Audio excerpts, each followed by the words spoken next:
Miss the dazzling Northern Lights show. You might get another chance Saturday night, a second chance to view the magnificent auroras produced by a series of solar flares, and coronal mass ejections from the sun will arrive Saturday evening in case you missed the previous night's spectacle. Auroras might be seen as far south as Alabama later Saturday, according to the National Oceanic and Atmospheric Administration's Space Weather Prediction Center. The best viewing will be across the Ohio River Valley through the Midwest and into the Pacific Northwest. The increased solar activity created stunning shows of dancing green, purple, and red lights in night skies Friday across the Northern Hemisphere. I am going to go out and say, I don't think it's going to be as strong, Bill Murtagh, program coordinator for the Space Weather Prediction Center, told CNN Saturday. It was extraordinary. Now we do have some more of these eruptions coming. It's just so rare to get as strong as it was last night. However, we do expect to see more strong storming. In general, it's good to start looking during the time right after sunset. Weather, of course, is key, as cloud cover may limit the visibility of the aurora. Don't worry about it because this is not like an eclipse.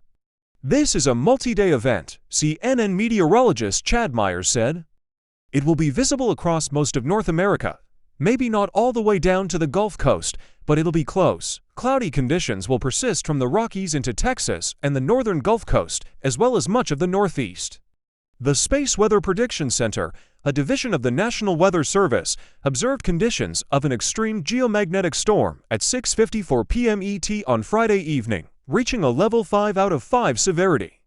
The last time a solar storm of this magnitude reached Earth was in October 2003. Resulting in power outages in Sweden and damaged power transformers in South Africa, according to the center.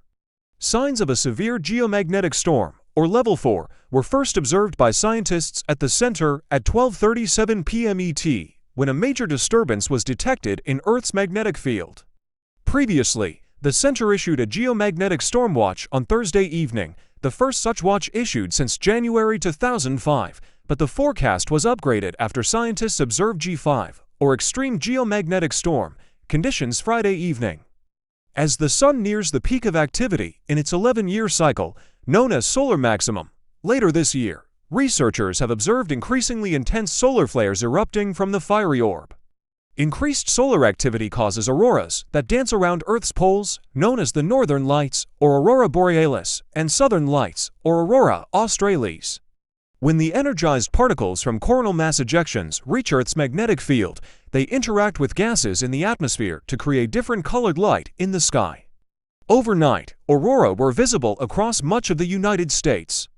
Weather permitting, they may be visible again tonight, the Space Weather Prediction Center said Saturday. The extreme geomagnetic storm continues and will persist through at least Sunday.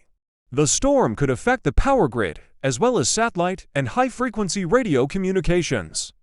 The Biden administration said it is monitoring the possibility of impacts. Bill Nye the Science Guy, an educator and engineer, said the massive solar storm could cause problems in a world that relies so much on electricity. Nye noted that a solar storm in 1859, known as the Carrington Event, lasted a week and severely affected telegraph communications, which at the time were state-of-the-art. The other thing, everybody.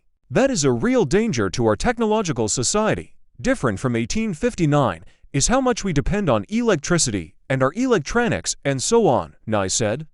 None of us really in the developed world could go very long without electricity. There are systems in place to minimize the impact, but stuff might go wrong, said Nye, noting not all transformers are equipped to withstand a massive solar event. For me, it's just like the April 8th total solar eclipse. It really brings the fact that we live on a planet that's orbiting a star that's in a galaxy to our front door. It brings it down to Earth, Dr. Hakeem Olasei, an astrophysicist, told CNN. If you ask me, I'd say a total solar eclipse is clearly number one. But next to a bright comet, aurorae are pretty amazing to see.